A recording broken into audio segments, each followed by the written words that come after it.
Assalamualaikum warahmatullahi wabarakatuh. Selamat sore, Ibu saya hormati. Alhamdulillah hari ini kita baru saja menyelesaikan ratas terkait dengan percepatan transformasi digital untuk keterpaduan layanan digital nasional. Hari ini saya melaporkan dua substansi, satu terkait dengan progres reformasi birokrasi berdampak kepada Bapak Presiden, yang kedua terkait langkah-langkah digitalisasi yang perpresnya beliau sudah tanda tangani dan sekarang perlu ada rencana aksi yang lebih terukur dari kementerian lembaga dan ini akan tadi telah diputuskan perpres baru. Arahan Bapak Presiden bahwa birokrasi ini harus berdampak, birokrasi tidak boleh lagi berbelit-belit dengan tumpukan kertas. Oleh karena itu beliau berharap ini birokrasi menjadi lincah dan cepat.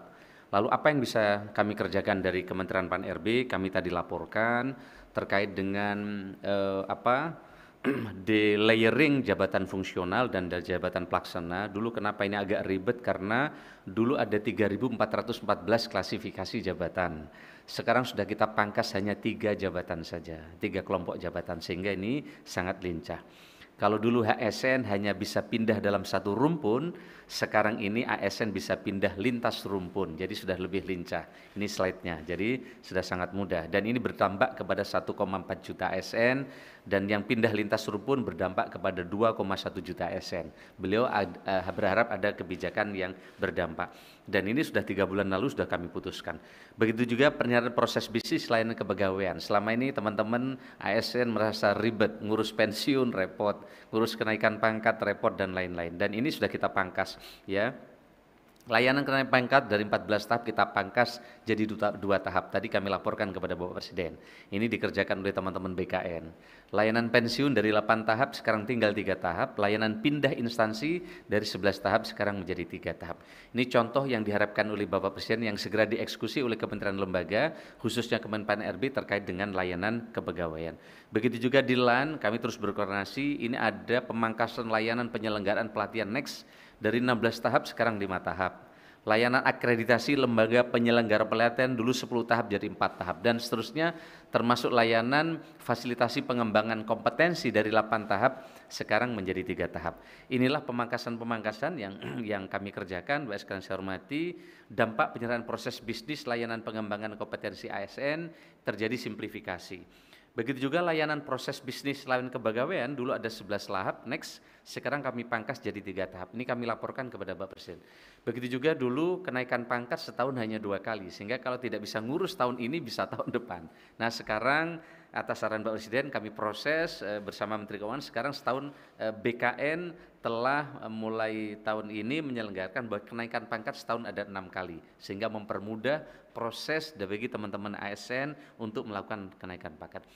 Penyerahan regulasi ASN, next, kami sudah sedang bekerja keras dengan 1 PP ASN, ini nanti dari yang lama ke yang baru akan jalan. Next, terkait dengan penyerahan regulasi ASN, kami sedang menyelesaikan 1000 PP sekarang. 1 PP yang akan nanti menggabungkan 1031 aturan tentang ASN.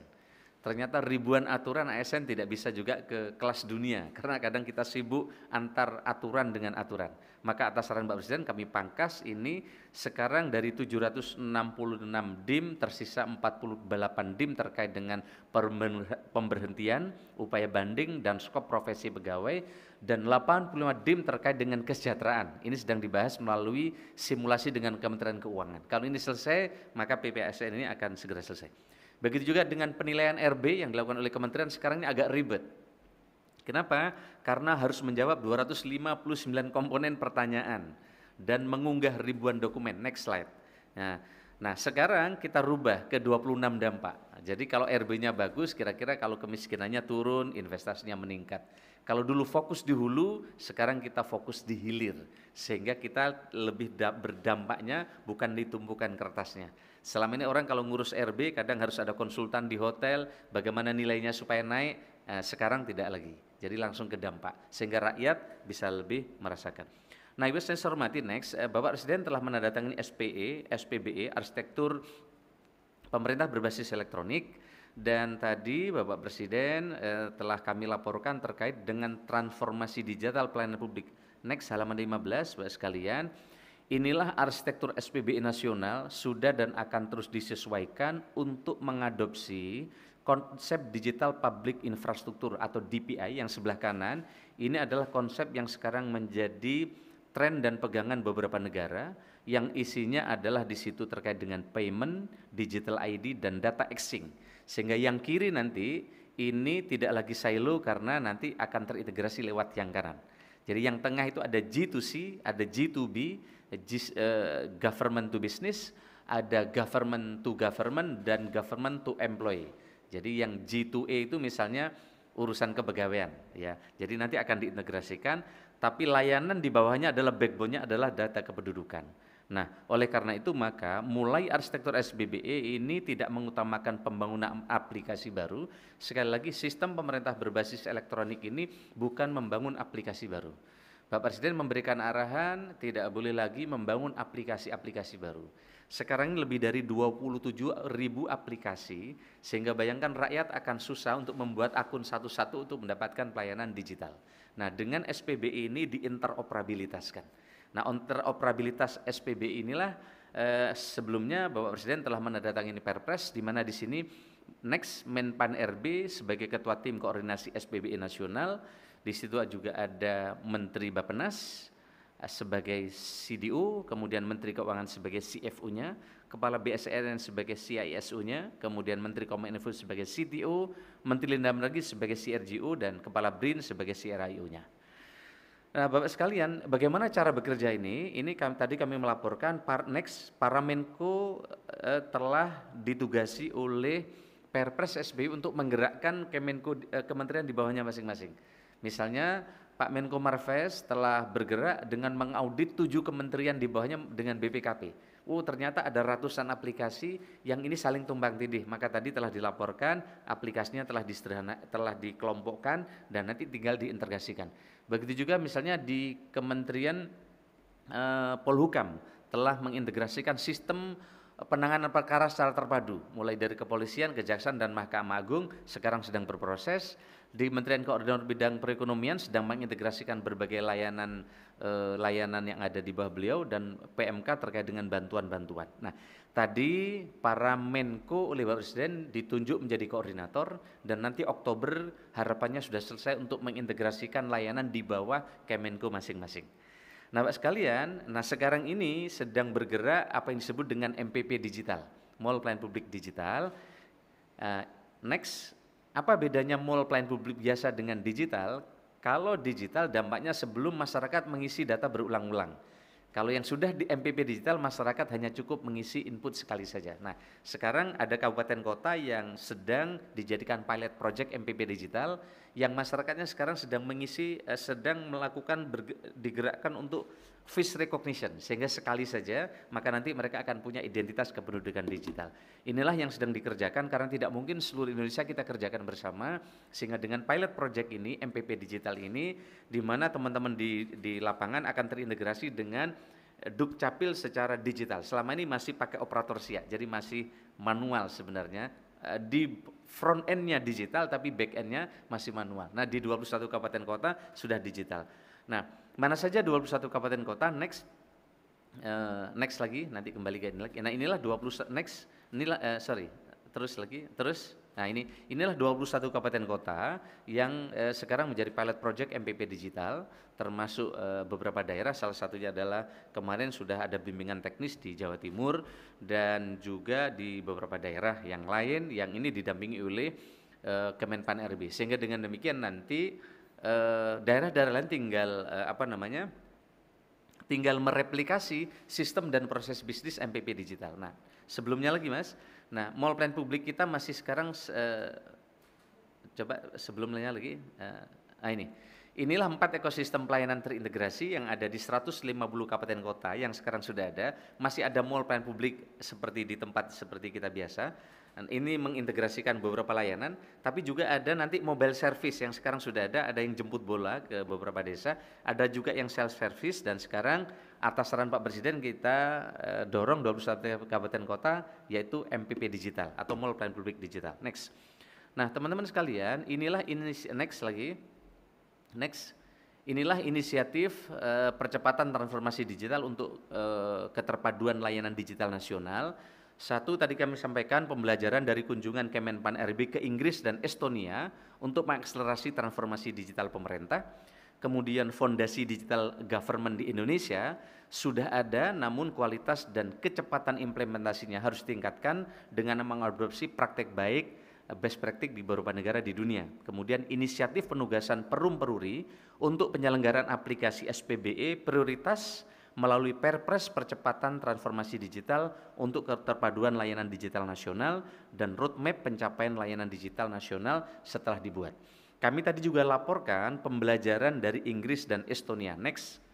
Inilah pembelajaran yang kami laporkan. Intinya kalau kita lihat kisah suksesnya, Inggris fokus ke kepuasan masyarakat, Estonia fokus ke kemudahan administrasi. Kenapa Inggris dan Estonia? Karena Inggris menjadi 10 yang terbaik penyelenggaraan SBBE versi PBB, kemudian Estonia terbaik penyelenggaranya di Uni Eropa. Kemudian dari sisi kelembagaan, lembaga terpusat untuk koordinasi strategi kebijakan dan implementasi, kemudian satu portal untuk seluruh layanan publik berbasiskan identitas digital, kemudian fokus ke digital public infrastructure, dan di beberapa negara itu tadi kami laporkan kuncinya adalah political will dan strong leader. Nah, kami juga sampaikan tadi terkait dengan next portal layanan publik di Inggris dan Estonia, isinya GovTech-nya di sana tidak lagi kementerian-kementerian, tapi langsung menampilkan langsung kebutuhan masyarakat, tidak berdasarkan instansi, tapi di Inggris misalnya langsung ada contoh bagaimana mendapatkan bansos, bagaimana melihat riwayat asuransi pemerintah, bagaimana mendapatkan kerja dan seterusnya. Jadi langsung kira-kira gitu. Kalau di Estonia juga sama, bagaimana saat akan mempunyai anak, dia sudah bisa buka website dan masuk kemana. Kira-kira gitu, sehingga contoh-contoh ini yang kami sampaikan tadi.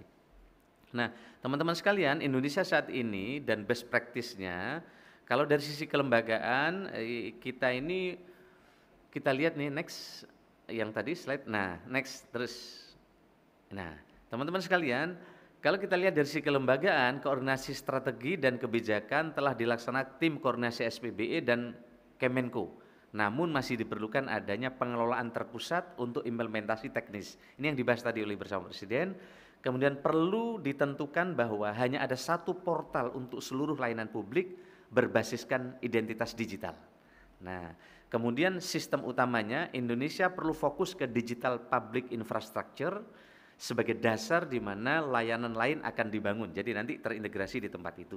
Dan ini butuh goodwill, dan arahan Bapak Presiden sangat jelas tadi ditarget sampai Oktober per Kemenko untuk segera mengintegrasikan layanan kementerian di bawah Kemenko.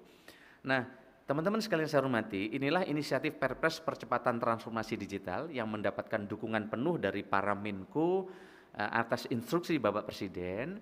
Next, yang tadi. Terkait dengan inisiatif Perpres percepatan. Nah, Perpres percepatan transformasi digital dirancang dengan membawa semangat Perpres SPBE dan satu data untuk memendobani arsitektur SPBE nasional untuk membawa dampak aktual peningkatan kepuasan masyarakat, daya saing ekonomi dan seterusnya. Ini untuk mengakselerasi transformasi digital nasional. Nah, teman-teman sekalian, inilah next 9 prioritas. Ini yang penting, ya. Inilah isu strategis SPBE dalam rancangan Perpres, di mana tantangan saat ini pembangunan sistem dan layanan digital dikerjakan oleh vendor dengan kemampuan yang tidak terstandar. Nah, sekarang Bapak Presiden sudah menginstruksikan untuk distandarisasi dalam satu GovTech. Kemudian koordinasi saat ini terkesan koordinasi masih terfragmentasi. Bapak Presiden sudah menginstruksikan penguatan peran Kemenko dan tim koordinasi SPBE nasional dalam koordinasi kebijakan dan pencapaian target. Nah, targetnya nanti 9 aplikasi prioritas terlebih dahulu. Salah satunya adalah layanan pendidikan, layanan kesehatan, bantuan sosial, layanan penerbitan SIM online dan lain-lain. Tapi basicnya yang merah itu, yang merah adalah identitas digital berbasis NIK, layanan satu data platform pertukaran data, dan transaksi keuangan pembayaran digital. Saya kira ini teman-teman sekalian, kami tutup dengan slide nomor akhir halaman 30. Inilah tugas-tugas para Menko yang tadi sesuai dengan arahan Bapak Presiden. Saya minta halaman 30 di mana masing-masing Menko diinstruksikan oleh Bapak Presiden untuk mengkoordinasikan percepatan integrasi layanan digital nasional dan penyelesaian inisiatif strategis di masing-masing Kemenko. Jadi ini untuk targetnya supaya segera jalan percepatan digitalisasi ini, para Menko bergerak untuk mengkoordinir kementerian masing-masing. Kami kira ini Bapak sekalian, dan Kemenpan RB sebagai PMO dalam konteks ini terus bergerak. Kami juga mendapatkan sinergi dari seluruh kementerian lembaga dan juga tim dari beberapa negara yang punya pengalaman untuk mengintegrasikan sistem ini. Dan terima kasih kami sampaikan. Selamat sore, Assalamualaikum warahmatullahi wabarakatuh. Sebagai negara besar harus berani melangkah, harus berani memiliki agenda besar untuk kemajuan negara kita, untuk kemajuan bangsa.